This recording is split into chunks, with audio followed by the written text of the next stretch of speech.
12, verso 1 e 2, nós iremos ler juntos. Você não precisa nem abrir sua Bíblia, tá? Queria só que você olhasse para cá e a gente vai ler no 3, bem forte, esse texto. Romanos 12, 1 e 2.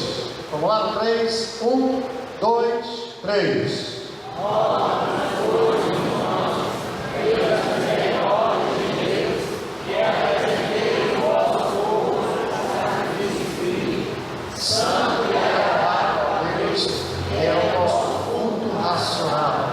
E não nos conformeis com este século, mas transformai-vos pela renovação da vossa mente, para que experimenteis qual seja a boa, agradável e perfeita vontade de Deus. Amém? Esse é o desejo de Deus para nós. Nós somos desafiados todos os dias. Antes era na rua, no trabalho, agora dentro de casa nós também somos desafiados a não cedermos à pressão deste mundo tão tenebroso, com seus convites tão tentadores, que a nossa natureza humana deseja o que o mundo oferta. Nós vivemos essa luta, essa batalha, e não devemos ceder então ao mundo. É o que Paulo está dizendo à igreja de Roma, uma cidade extremamente pagã, promíscua. E Paulo dizia: vocês não podem se amoldar a este mundo, a esta sociedade, a esta cultura, a esse século, mas renovem-se pela renovação da mente, que vem através de Jesus Cristo, para que experimenteis qual seja a boa, perfeita e agradável vontade de Deus. Você concorda comigo que o tema sexo é carregado de tabus? E algumas pessoas nem vêm para o culto se souber que o assunto é esse, que ainda existem crentes que pensam assim: igreja, templo consagrado a Deus, não é lugar de estar falando de imoralidade, né? A gente escuta as pessoas falarem isso, principalmente os mais antigos. Essa omissão da igreja em informar, em ensinar, em cumprir o seu papel, acabou criando muitos males no seu ser. Por quê? Enquanto nós, como igreja, detentores do Evangelho, que é a verdade que liberta, não ensinarmos acerca de tudo, inclusive sobre o sexo, segundo os padrões de Deus, alguém vai ensinar. Você concorda comigo? Vai ser um colega de faculdade, vai ser uma coleguinha lá no ensino fundamental, no ensino médio, vai ser alguém da rua que vai falar sobre isso. Seu filho não pode ser criado numa bolha. Você não pode ser criado numa bolha. Para onde você for, você vai encontrar esse tipo de desafio. E hoje, mais do que nunca, eu atrevo a dizer que nós estamos vivendo no tempo de Noé, onde tudo que não presta, tudo que é sujo, é cultuado, é louvado, e aquilo que é correto é desprezado.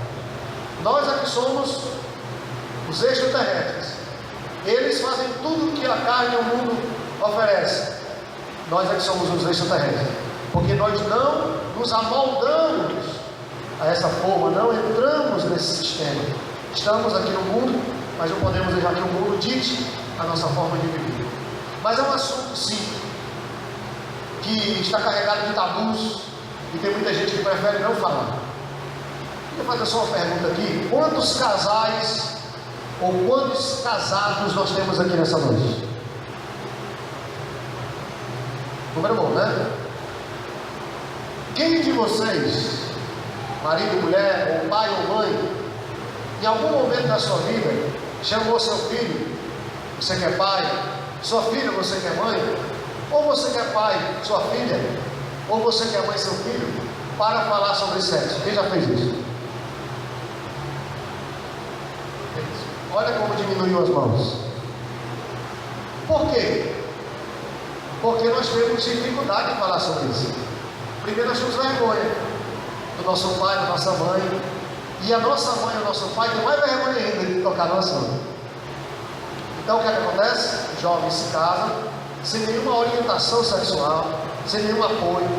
Às vezes há problemas de grau emocional, às vezes foi abusado na infância e vive a vida toda nutrindo aquele sentimento, guardando, porque não pode tocar no assunto onde vive, que é um assunto vergonhoso, e então ele se fecha e os problemas vão aumentando, as feridas vão aumentando, e isso vai levar a uma queda certa, a uma destruição certa. Então a igreja deve sim falar sobre sexo. O melhor lugar para se falar sobre isso é na igreja, porque aqui eles irão ouvir, nós iremos ouvir como ter uma vida sexual dentro dos princípios da palavra de Deus. O que o mundo ensina é diferente e é contrário aos princípios da palavra de Deus. Então nós devemos falar. Então você que é pai, você que é mãe, eu aconselho você. Eu sei que a gente não muda assim da noite para o dia, até porque nós temos várias gerações representadas aqui, inclusive nessa noite, e alguns pais jamais tocariam no assunto de sexo com o filho, porque ele não teria coragem para isso. Mas enquanto você se omite, o coleguinha dele lá no colégio está falando, está incentivando ele a fazer sexo. E aí? Quem é que vai ganhar nessa disputa? Se nós não ocuparmos o nosso papel de igreja, de pais, mães, para ensinar nossos filhos, o mundo vai ocupar esse espaço. É a parábola de Jotão. Jotão subiu no monte e disse que as árvores se reuniram e pediram para a oliveira reinar sobre elas. E ela disse: não tenho tempo, preciso cuidar do óleo. Depois pediram a videira e ela disse: não tenho tempo, preciso produzir vinho. E aí o espinheiro disse: eu vou, basta que vocês me façam o reino sobre eles. Por que nós aprendemos com isso? Que quando nós não ocupamos o nosso papel, alguém vai. Possivelmente o espinheiro vai ocupar o papel que nós deveríamos ocupar como pais e mães e ensinar os nossos filhos acerca desses assuntos. Tá? Alguém sabe me dizer quem criou o sexo? Quem inventou o sexo? Tem certeza? Vocês não acham que Deus criou o homem e o diabo pendurou aquele negócio lá, não? Vocês têm certeza disso? Tem muita gente pensando isso. Tem muita gente pensando que o sexo foi um erro. Deus vacilou em algum momento, o diabo foi lá e criou o sexo. Esse negócio tão ruim, mas todo mundo gosta de fazer. Isso é verdade. Todo mundo é atraído por fazer. Quem criou o sexo foi Deus. Vamos ver isso na Bíblia? Vamos lá. Esse passado está melhor. Corre, viu? Vamos lá, Gênesis 1, 21, 27 e 28. Olha aí, quem foi que criou o sexo? O desejo sexual, o erotismo. Quem criou? Criou Deus, pois o homem é a sua imagem. A imagem de Deus o criou. E a imagem de Deus? São as características, os traços de personalidade. É a razão, é a capacidade de pensar. Isso é essa imagem de Deus. Deus nos fez seres pensantes. Uns usam menos a massa cinzenta, outros usam mais, mas todo mundo tem, pouco ou muito, né? Criou a imagem de Deus, o criou. Homem e mulher os criou. É interessante que não tem aí homem, mulher e uma bíblia. Tem? É homem e mulher. E outro texto diz o quê? Macho e fêmea. Distinção de gênero. Não existe o terceiro sexo. Homem e mulher os criou. E Deus lá abençoou e lhe diz: qual foi a ordem de Deus? Sede fecundos, multiplicai-vos, enchi a terra e a sujeitai. Eu queria perguntar para vocês uma pergunta muito tola. Eu queria saber que eu não sei. Vocês acham que foi a cegonha que foi deixar Caim e Abel na porta de Adão e Eva?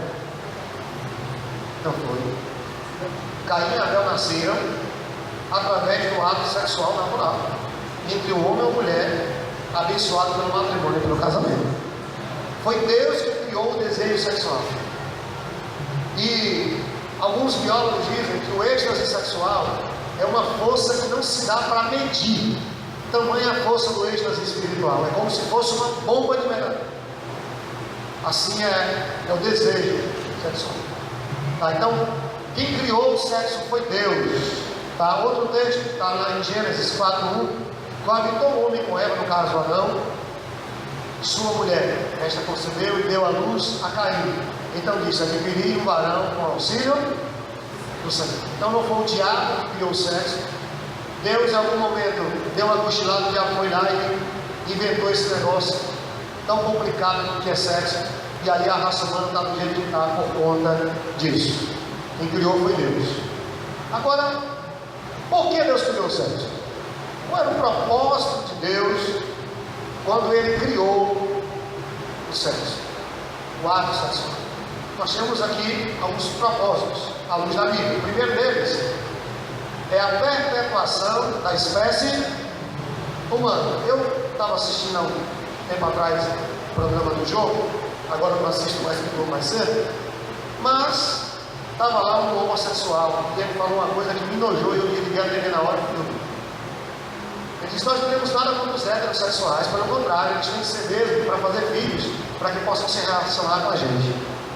E quem estava na plateia sorriu, o João inclusive sorriu, porque isso para o mundo é normal, gente.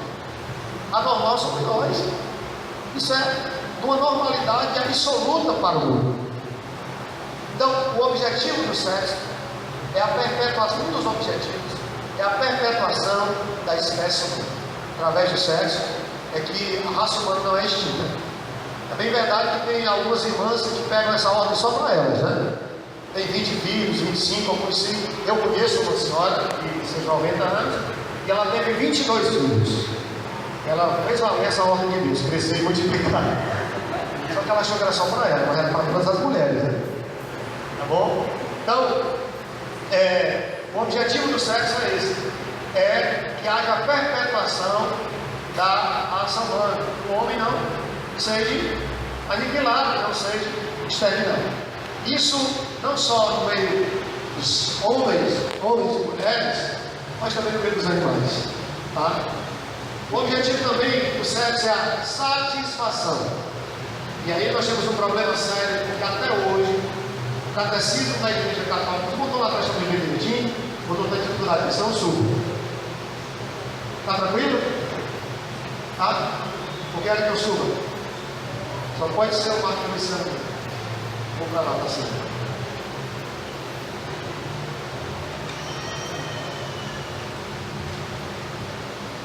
Agora está melhor? Não. Tudo bem. Esse é um dos problemas grandes do que tange a religião. Por quê? Porque até hoje o catecismo da Igreja Católica ensina, e todos os anos o Papa reescreve o catecismo, e ele diz lá que o sexo só pode ser usado para reprodução, para a perpetuação da semente humana. Se a pessoa fizer o sexo com desejo, essa pessoa estará pecando, porque segundo a doutrina católica, o sexo por prazer, mesmo que não seja só para isso, mas por prazer, constitui prostituição, segundo o catecismo católico. Por isso, eles proíbem o uso de contraceptivos. As mulheres católicas não fazem isso, mas a orientação da igreja é não usar nenhum tipo de contraceptivo, camisinha, pílulas, DIU e ligação de trompa, nem imaginando, porque isso seria o fim. Por isso, eles ensinam dessa forma e dessa maneira. Mas, se Deus tivesse criado o sexo só com o objetivo de perpetuar a espécie, nós seríamos apenas robôs. Qual seria a nossa diferença para os animais irracionais? Para o cavalo e a égua, por exemplo? Não seria nenhuma, porque eles sim praticam o ato sexual com o objetivo de perpetuar a semente, porque é instintivo deles. Deus colocou isso, mas o homem não, ele tem a capacidade de pensar. E por conta disso, o sexo não é criado apenas para perpetuar, mas também para o prazer e a satisfação. É lógico que sexo sem aliança, sem compromisso, ou seja, fora do casamento, é prostituição, sim. Dentro do casamento, não. Paulo diz isso em 1 Coríntios 7, que a mulher deve agradar o marido e viver para ele, e as solteiras vivam para o Senhor. Então o que é que diz Provérbios 5,18? Vamos ler? Vamos lá. Seja o teu leito manancial e alegra-te com a mulher da tua. Em outras versões, regozija-te. Então, Deus me deu uma esposa é para a sua satisfação plena, não só como homem, mas como pessoa sexualmente ativa. E o prazer mútuo dentro do casamento tem a bênção de Deus. Tá? Isso completa o homem, o ser humano. O outro propósito do sexo é a união monossomática. E é isso, pelo amor de Deus. Soma no grego é corpo. É a união de corpos. O que é que Deus diz? Olha aí. Está errado aí. Gênesis 2:24, tá bom? Só referência, mas o texto está certo. Gênesis 2:24. Por isso, deixará o homem pai e mãe e se une à sua mulher, tornando-se os dois o quê? Uma só carne. Então, através do ato sexual, o homem está ligado à mulher e a mulher está ligada ao homem. Quando vem os filhos, é um laço que não se quebra nunca, porque ali temos o DNA e o sangue dos dois, formando a família. Então não se quebra nunca, tá certo? Então esse também é um dos objetivos. Lá em 1 Coríntios, se você quiser anotar, eu não coloquei aí, 1 Coríntios capítulo 6, verso 16, o apóstolo Paulo diz que o homem que se deita com a prostituta se faz uma só carne com ela. Ou seja, não é necessário que haja um registro de casamento, uma certidão de casamento, para que você se considere esposo ou esposa de alguém. Basta que você viva maritalmente. Aos olhos de Deus é marido e mulher. A sociedade distingue, porque a Constituição brasileira ela exige que haja um documento para provar de que você é enlaçado matrimonialmente com aquela pessoa, e aquele documento ele é uma prova disso. Mas só o ato sexual em si, o coito, ele já torna os dois uma só carne. Por isso que o adultério é tão grave, porque ele quebra essa uma só carne, essa aliança, quando o homem se deita com outra que não seja a sua ou a do seu irmão. Tá? Então o propósito é de unir, não unir apenas o corpo, mas unir também as emoções, os sentimentos, serem cúmplices, amantes do outro. Isso dentro do contexto do casamento. A sexualidade fora do plano de Deus. Até aqui a gente já falou que quem criou o sexo foi Deus. Falamos por que Deus criou o sexo, para que Deus instituiu o sexo. E agora nós iremos ver que esse ato divino tão sublime, tão maravilhoso que é o sexo, ele foi deturpado pelo diabo. O diabo pegou algo belo, lindo, perfeito que Deus fez e ele deturpou isso. Por isso que tem muita gente que acha mais fácil dizer que o sexo é do diabo do que entender que o sexo é um ato de Deus, foi criação de Deus e que o diabo apenas corrompeu isso para que os propósitos fossem alterados e assim nós temos os pecados sexuais. Vamos lá. O primeiro deles é a cobiça. Queria pedir para vocês me ajudarem. Leia comigo Êxodo capítulo 20, verso 17. Podem ler. Não cobiçarás a casa do teu próximo, não cobiçarás a mulher do teu próximo, nem o seu servo, nem a sua serva, nem o seu boi, nem o seu jumento, nem coisa alguma que pertença ao teu próximo. O que é cobiça? Cobiça é um desejo alimentado pelos impulsos carnais. Poderia chamar cobiça de lascívia ou de luxúria, é a mesma ideia. É o prazer pelo prazer, sem compromisso, sem princípios, sem regras, livre, prazer livre. E dentro desse aspecto da cobiça, nós temos o desejo.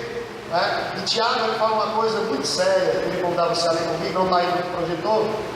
Ele vai falar qual é a origem da cobiça, de onde ela vem, para você ter mais cuidado. Tiago capítulo 1, verso número 14. Olha o que Tiago vai dizer, qual é a origem da cobiça, de onde ela vem. de onde ela procede. Ao contrário, cada um é tentado pela sua própria cobiça, quando este o atrai e seduz. Então a cobiça, depois de haver concebido, dar a luz ao pecado. E o pecado, uma vez consumado, gera o quê? A morte. Onde é que está localizada a cobiça? Em nosso coração, irmãos. Por que está em nosso coração? Porque nós temos a natureza pecaminosa. Nós temos desejos pecaminosos, impulsos carnais. Essa velha natureza que Paulo diz precisa ser sujeitada a Cristo. Então ele diz: já estou crucificado com Cristo, já não vivo mais eu, Cristo vive em mim. Ele estava falando dessa natureza que todos nós temos, e que nós só iremos nos ver livres dela quando formos transformados. E o próprio Paulo diz em 1 Coríntios 15, no abrir e fechar de olhos, capítulo 15, verso 52, seremos transformados, e o corpo corruptível se revestirá da incorruptibilidade, e seremos semelhantes ao Senhor nosso Deus. Quando isso acontecer, aí você estará livre dela, da natureza pecaminosa, dos desejos, da cobiça. Então não fique amargurado por ser tentado, por sentir desejos. Não, você não pode ser dominado pelo desejo. Você não pode que o desejo tome forma, que ele dite o que você deve sentir ou pensar, que ele determine o que você vai fazer, porque isso é pecado, como o escritor Tiago diz: depois de consumada, ela gera o quê? O pecado. A cobiça, ela desemboca no pecado. Irmãos, como isso é difícil. Porque, como eu dizia no começo aqui, antes você era tentado na rua, hoje você é tentado dentro de casa. Você liga a TV, está lá a mulher seminua, provocante, mulher perfeita, a mulher que todo homem deseja. Você liga a TV, está lá aquele homem, tanquinho, né? Parece um carburador de carro, só os lombinhos aqui. E você fica vendo aquilo, você fica consumindo aquilo ali. O que a gente Tiago diz?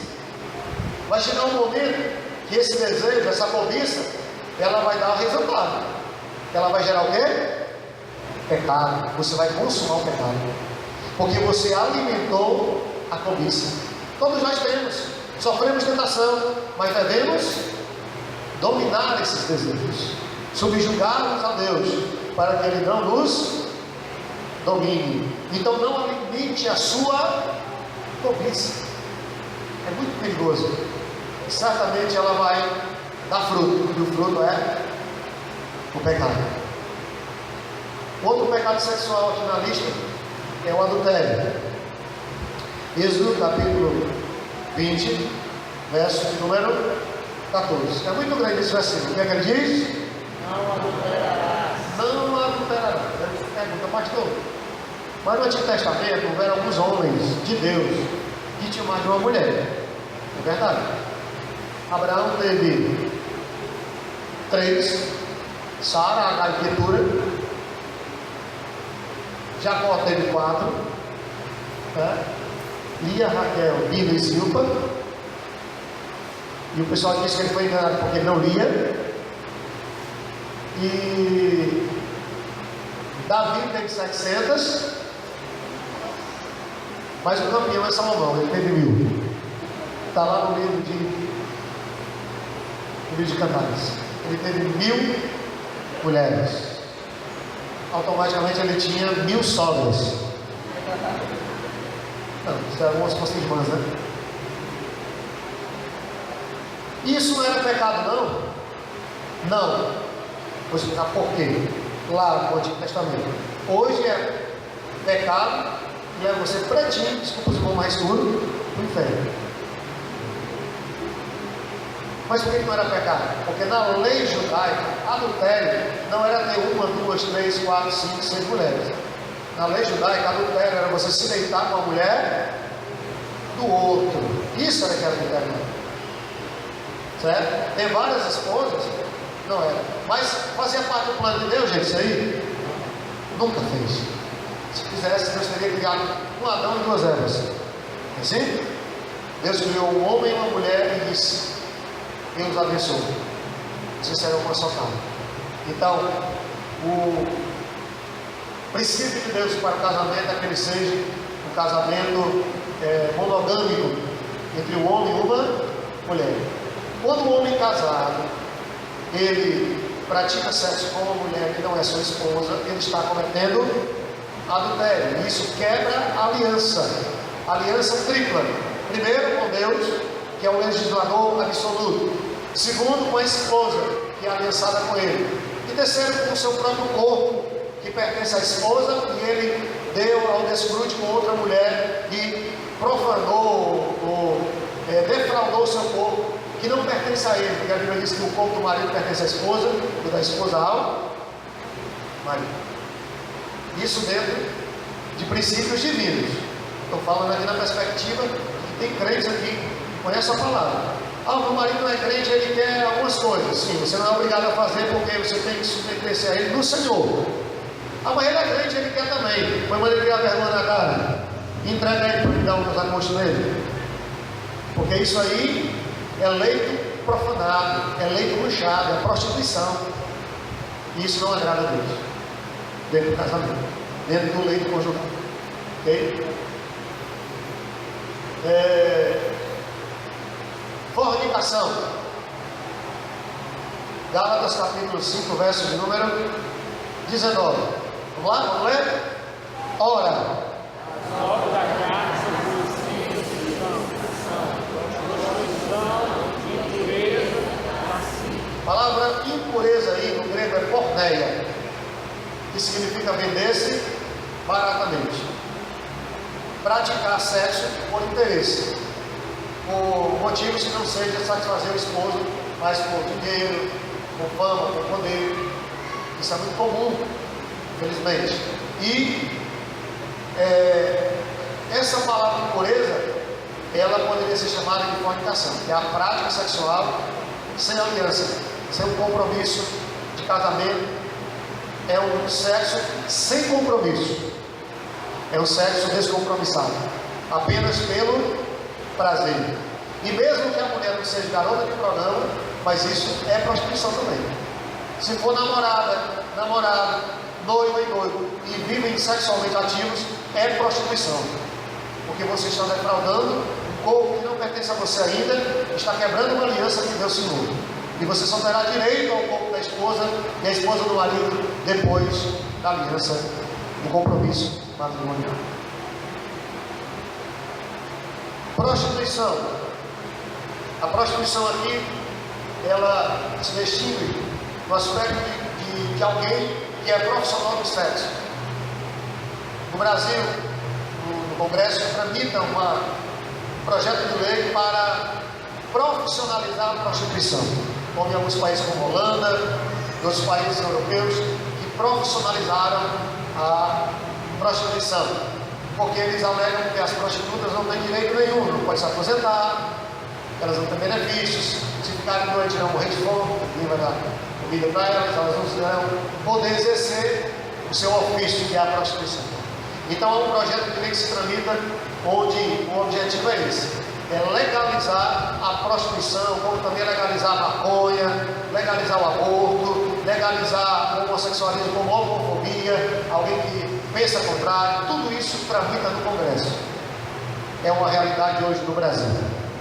Essa prostituição aqui é uma pessoa que se vende, é uma pessoa que dá sexo para receber algo de volta, algo em troca. E você sabia, fala bem baixinho aqui, que tem algumas mulheres, crentes inclusive, que se prostituem,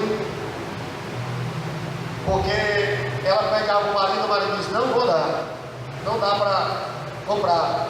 Aí ela vai e diz: estou de consagração um mês, e Deus salvou comigo para mim ficar 3, para mim ficar santa, para que o marido ceda os caprichos. Isso é prostituição. E vice-versa, um homem com uma mulher com interesse, mesmo dentro do casamento, não deixa de ser um ato de prostituição, porque se burlou o propósito original do sexo dentro do casamento. Homossexualismo. O que a Bíblia fala sobre isso? Há vários textos, se você quiser anotar, Gênesis 19, de 1 a 11, fala que Deus destruiu Sodoma e Gomorra por conta do sodomismo, das práticas sexuais ilícitas ou o homossexualismo que havia naquela cidade. O outro texto que condena na lei é Levítico 18, 22. Esse texto de Levítico 18, 22 também condena o homossexualismo. Mas por que eu coloquei o texto no Novo Testamento? Porque os ativistas LGBT, LGBT e esses outros mais, eles levantam a bandeira de que nós somos arcaicos, que Deus condenou o homossexualismo na lei, mas nós estamos na graça. Então, se é por amor, tudo pode, tudo é lícito, tudo convém. É isso que eles dizem. Inclusive, existem igrejas homossexuais no Brasil. Tá? Aqui mesmo existe uma não sei o que é do Sol. Alguém sabe o nome? Filhos da Luz, é isso mesmo. Filhos da Luz. Para contar com o Pedro não foi tocar lá. Porque ele é um rapaz informado. Filhos da Luz, aqui em Fortaleza, de homossexuais. Nós temos também no Rio a igreja de Lana Holden. Quem lembra de Lana Holden? Quantos testemunhos ela deu? Que foi homossexual, que era lésbica e que Jesus a libertou. E ela voltou novamente e vive casada com uma mulher e tem uma igreja grande no Rio de Janeiro, onde há muitos seguidores ali. Irmãos, não dá para negar, é uma realidade hoje. Nós precisamos nos preparar melhor para enfrentarmos esse tipo de invasão, esse tipo de demanda do mal, do diabo. Devemos levantar nossa bandeira e tremulá-la no céu sem medo, sem temor, porque maior é o que está conosco do que o que está no mundo. Precisamos pensar dessa forma. Não tenha medo de ser diferente, não tenha medo de dar sua opinião, de ser deixado de lado, de ser rejeitado, de sofrer bullying. Não tenha medo não. Jesus disse que aqueles que sofrerem por amor a mim, regozijem-se por isso, porque os profetas que viveram antes de vocês também sofreram da mesma forma e da mesma maneira. Minha grande preocupação não é como o mundo está, não é o caos e a lama que o mundo está, mas é a conformidade da igreja. A igreja tem se calado. Não, a gente não concorda, sim, mas o que você tem feito? Contra.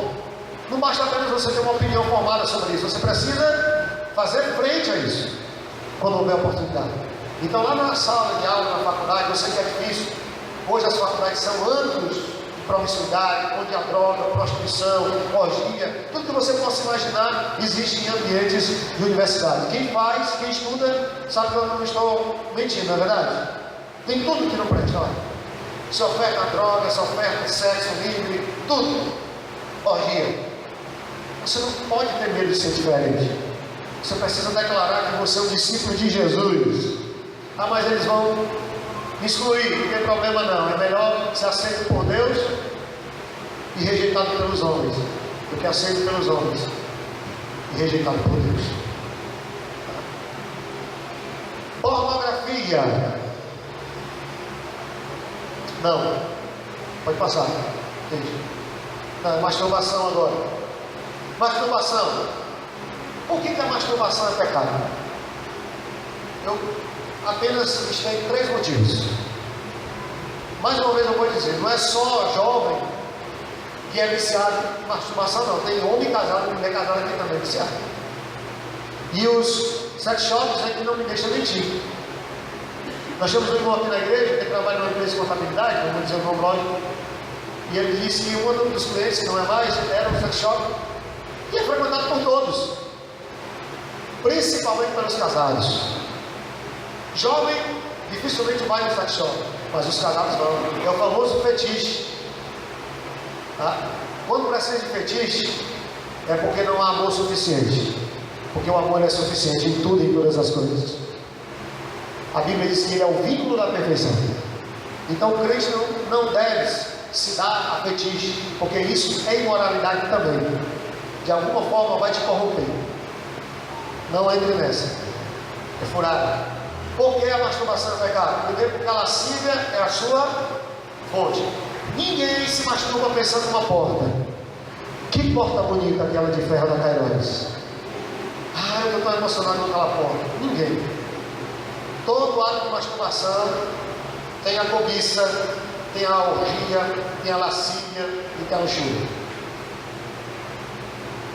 Então, isso é pecado, como nós vimos.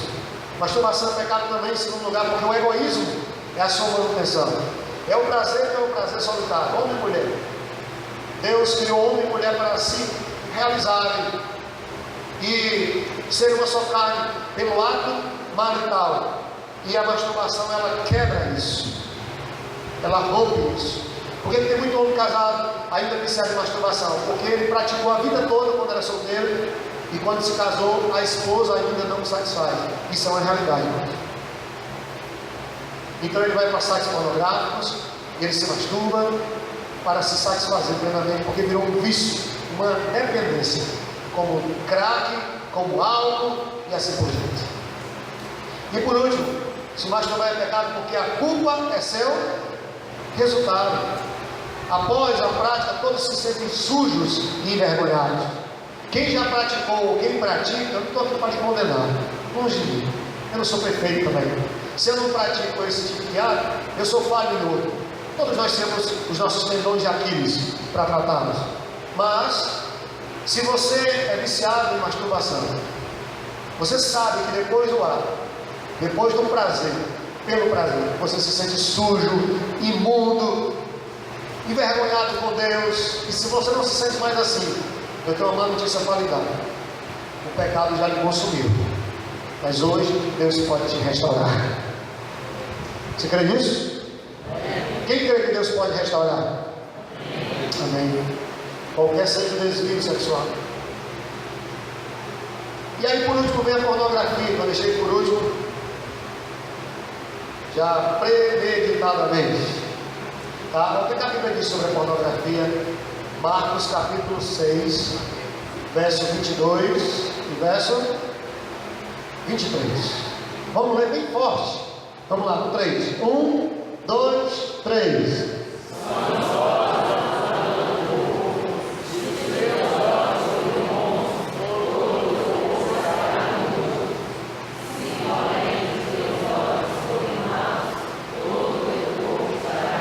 Você viu aí a complexidade que é? Você viu o problema que é? A prostituição, ou desculpe, a pornografia, ela é também um prazer solitário. Uma forma de masturbação, até porque quem é viciado em pornografia termina a prática muitas vezes com a masturbação. Pornografia atrai, ela prende as pessoas. E a pornografia é um problema sério para a igreja. Muitos são viciados em pornografia. Por quê? Porque você está vendo em casa com aquela mulher no comercial de cerveja, sempre com um corpo perfeito, mesmo que seja muito de cirurgia plástica. Quando ela ri, ela levanta o braço, mas não importa. É só para saciar a concupiscência dos olhos, como João diz, que tudo que há no mundo, a concupiscência dos olhos, a concupiscência da carne, a soberba da vida, não provém do Pai, mas do mundo. O mundo passa e é a sua concupiscência, mas aquele que faz a vontade de Deus permanece para sempre. Então o que acontece? A pessoa se sacia vendo a pornografia em casa, agora em canal aberto, em horário nobre. No computador basta um clique. Não é mais do que um clique. Hoje está muito mais fácil, porque antes a pessoa tinha que sair de casa, comprar uma revista de Playboy, esconder da mulher ou do marido para ninguém ver debaixo do colchão da cama. E quando a mulher descobria, era um problema. Hoje não, hoje está tudo mais fácil, acessível. Você está lá na sua sala, no seu escritório, e aí você dá um clique aqui quando aparece aqueles spam dizendo: quer fazer sexo comigo? E aquela mulher estrutural, ou aquele homem, e aí você fica: meu Deus, e agora? E você fica se consumindo com aquilo, e muitos acabam cedendo e dão um clique, basta um clique. É igual ao Alcoólicos Anônimos: evite o primeiro gol, evite o primeiro clique. Se você é viciado em pornografia, então evite estar acessando a internet de madrugada sozinho. Não ligue o seu computador sozinho. Vai ser um convite, porque o diabo vai mandar para você. Estava um dia desse fazendo um trabalho na igreja, e abriu um spam lá, e a minha esposa disse: o que é isso? Ela se assustou, porque às vezes, irmãos, tem cenas na televisão que eu mudo o canal por vergonha da minha esposa, que nós temos intimidade. de tão depravado e indecente que é. A televisão é um canal de promiscuidade, de pornografia. A internet é outra arma. Não só os sites de pornografia, mas as conversas no WhatsApp, conversas indecorosas, conversas baixas, conversas de crentes. Se você pegar alguns grupos de WhatsApp de crentes, você vai ficar sem dormir umas 3 noites, alarmado pelo que você vai ver, de pornografia, de indecência. Então no domingo na igreja levantando a mão e dizendo: a minha vida é do mestre, o meu coração é teu, vivo para te servir, consagro a minha vida a ti. Mentira! Por isso que a igreja está sofrendo como está. Por isso que a igreja está como está, irmãos. E as previsões não são otimistas, elas são preocupantes, porque a tendência é piorar. Queria passar um vídeo aqui para vocês, mas antes de passar o vídeo, eu queria pedir para desligar as luzes para ver melhor aqui a projeção. E esse vídeo, que você prestasse bem atenção, porque ele fala sobre a evolução da pornografia. Começa quando é criança, vai na fase pré-juvenil, adolescente, jovem, adulto, casado, já velho, independente da pornografia. Então eu queria que vocês prestassem bem atenção.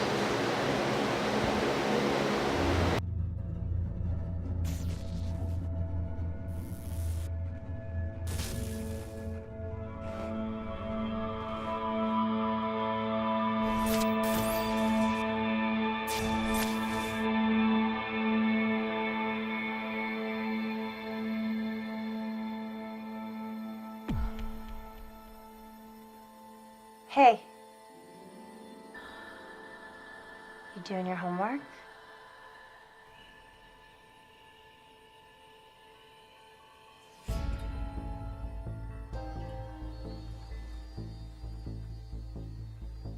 Can I ask you something?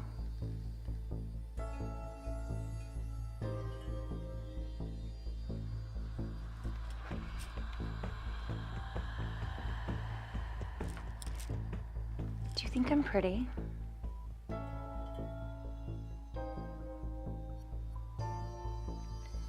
What's your favorite part about me?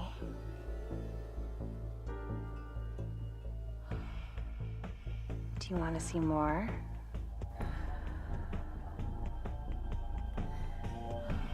I can show you whatever you want. Honey, dinner's almost ready. What's wrong? Nothing. Okay, we'll finish up what you're doing and come on downstairs. Okay.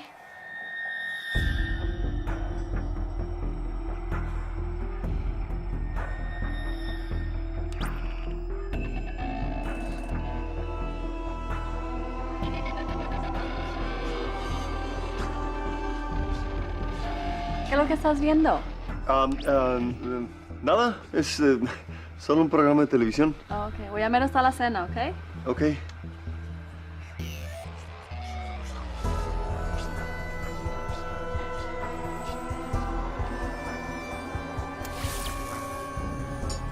Hana, tulungan mo ako maghain sa hapagkainan, ha? Opo. Felipe, la cena está lista. Come on, it's dinner time.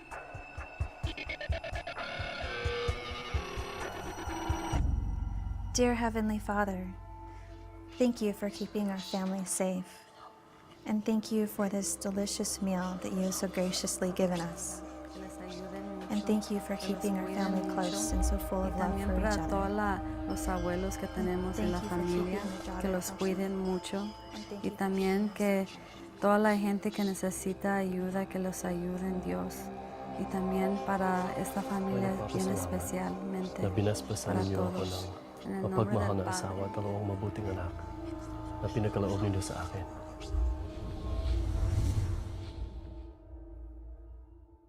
Dos 7 bilhões de pessoas no planeta, 2,2 bilhões estão online. Há 247 bilhões de e-mails e 5 bilhões de mensagens de texto enviados a cada dia. Em 2010, uma pessoa passou em média mais de 18 horas por semana online. 40% das crianças nos Estados Unidos vão online e a internet já ultrapassou a televisão como sua escolha de meio de comunicação. Diariamente, 2,5 bilhões de mensagens pornográficas são circuladas. E diariamente, 47% das crianças recebem mensagens pornográficas não desejadas. Estatísticas mostram que a idade média de ver pela primeira vez a pornografia são 9 anos de idade. 90% das crianças entre 8 e 16 anos já têm visto alguma forma de pornografia. 77% dos adolescentes antes de 18 anos tinham visto na internet. E 80% dos 15 aos 17 anos foram expostos à pornografia extrema. De fato, a indústria adulta diz que de 20 a 30% do tráfico vem das crianças. Mais de 1 bilhão de páginas web pornográficas está apenas a um clique. Metade de todas as famílias cristãs relatam que a pornografia é um problema grave e que aumenta a infidelidade conjugal por mais de 300%. Ainda assim, 67% dos homens, 49% das mulheres pensam que a pornografia é aceitável. Metade de todas as pessoas envolvidas em interações sexuais na internet perdeu interesse em relações sexuais com os seus cônjuges. De acordo com a Academia Americana de Advogados, 68% de todos os divórcios envolveu um encontro com um amante novo na internet. Muitos pastores concordam que o apego pornográfico é a dependência mais prejudicial para a sua congregação. Ainda assim, em uma pesquisa conduzida em 2002, 30% de todos os pastores viram a pornografia na internet nos últimos 30 dias. E mais da metade fizeram isso no ano passado. De acordo com uma pesquisa conduzida em agosto de 2006, 20% das mulheres sofrem da dependência à pornografia. Mas há uma saída. Há lugares dedicados a restaurar famílias desfeitas e a educar os pais. Josh McDowell lançou uma campanha completa dedicada a lutar contra este problema. JustOneClickAway.org tem recursos e treinamento se você está sofrendo com esta dependência. A esperança está apenas a um clique de distância. Para mais informação, visite JustOneClickAway.org.